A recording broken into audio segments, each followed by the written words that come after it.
What is up, guys? It is Tool Guy Y here, and today I'll be showing you the battery location of a 2012 Lexus CT200h. This video is intended for all you CT200 owners or technicians that are looking for your battery for a jump, or you're just getting ready for a repair. Let's get into it. Start by opening your trunk.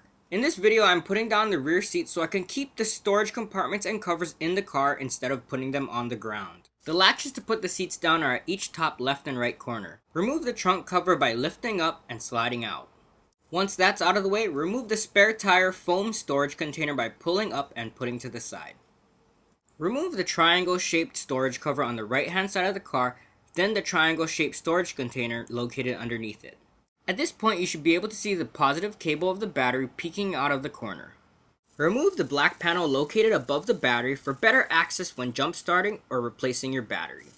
Congratulations, guys, you now know where the battery location is on a 2012 Lexus CT200h.